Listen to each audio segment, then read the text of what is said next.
we'll go over to the NFL where the Vikings win another one possession game, 27-22 over the Jets. Story of the game was their red zone defense and third down defense. I think they were 3 of 16, forced the Jets into 3 of 16 on third down, made them kick 5 field goals in the red zone, and forced 2 turnovers as well. It wasn't a pretty game. The offense still goes into those lulls, but there's just something about it, finding ways to win. And right now, you're in the month of December. That's all what matters is find a way to win. It doesn't have to be pretty. It doesn't have to be sexy or anything like that. It's just as one of Grant's favorite NFL executives always would say, just win, baby. Just win, baby. And remember, it's not gymnastics. There's no style points in football. I'm just tired of these third quarter. Do we even really want to play type of games? Because it's consistently throughout the whole season. At some point, it's going to come back and bite you in the ass. It probably will this weekend at Detroit. I actually am surprised Detroit's only a 1-point favorite. Well, and because also, earlier this year when they played in week 3, Detroit was dominating that game. They should have beat them the first time. They should have beat him the first time, and Dan Campbell and his staff, with some decisions they made, kind of gave that game away. And that kind of maybe prolonged the Vikings into this year, thinking, hey, we can win these one possession games if we just stick to it. Had they lost that game, it would have been probably a really different story in this year. We're talking about what happened in September, but who knows what could have been. I think we're going to get Dantzler back this weekend, but I don't think that's the key to making our defense better. It'll help, but honestly, they need to figure something out because their pass defense is, holy hell, it's atrocious. Well, I think I saw a stat the other day, in 7 of the 12 games this year, the Vikings defense has given up over 400 yards.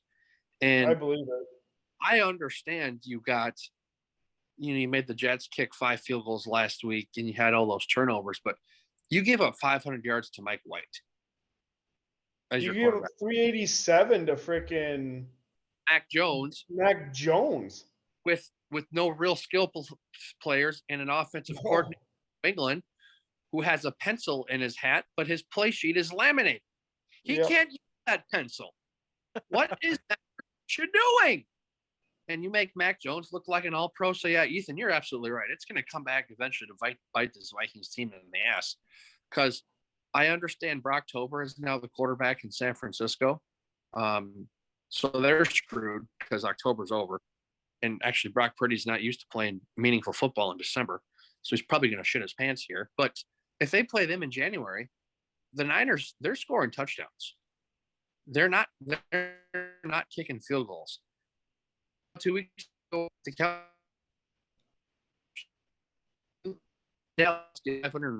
450 yards of offense. You're going to lose that playoff game. So, yeah, Ethan, you're right. The Vikings, they got to.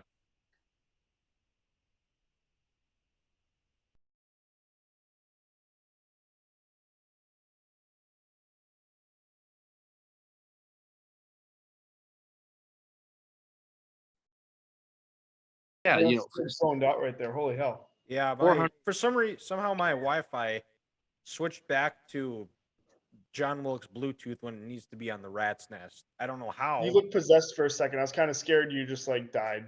Yeah, that's what happened. You live alone, all those creaks and cracks. You figure out what happens. There's real people in here. But I think they're gonna need Dancer because it sounds like Caleb Evans is in concussion protocol, so you don't know if he's gonna go. The third time this year. Yeah. And I think the biggest thing, the issue with the Vikings, the reason they go into the lulls is their running game is so inconsistent.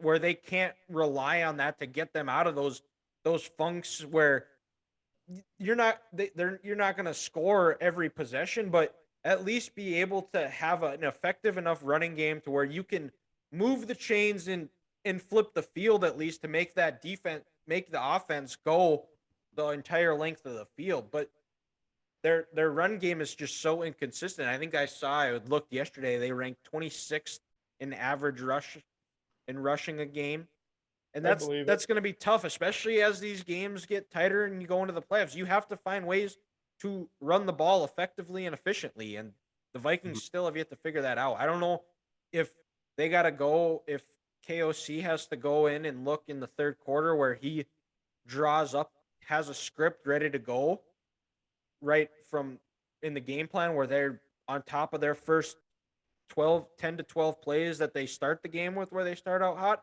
If they have to do that for the second half and then adjust from there, but they have to figure out a way to do something to because if they don't, it's going to be a short playoff stint for the Vikings. Mm-hmm. And then is like when they're in at halftime, I'm just wondering, are messages not getting across from this coaching staff that they need to attack games, they need to finish, or are they just not making adjustments? And is the other team making adjustments to what the Vikings are doing? Where, KOC first time head coach, I want to still say first time play caller in this league consistently, where he's not making any changes, and these veteran defensive coaches are. I almost want to be a fly in the wall in these halftime conversations because everything's going great, but then they get, like you said, into that third quarter and it's just kind of they're flatlining it. I mean, but hey, let's give props to the Jets. Maybe that 60-yard field goal that they kicked going into halftime was a spark that team needed, and it got them going. And also, Kirk missed a couple passes there in the second half early. It looked like he had Hawkinson for at least a nice 20, 25-yard reception. It was a touch long.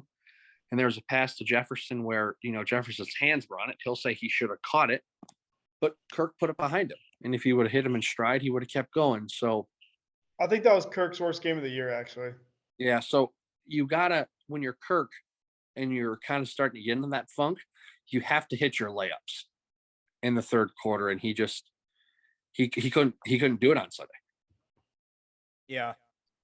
Yeah, and they've got a big one too. They got a t-shirt hat game up, which we'll get to in a little bit here, but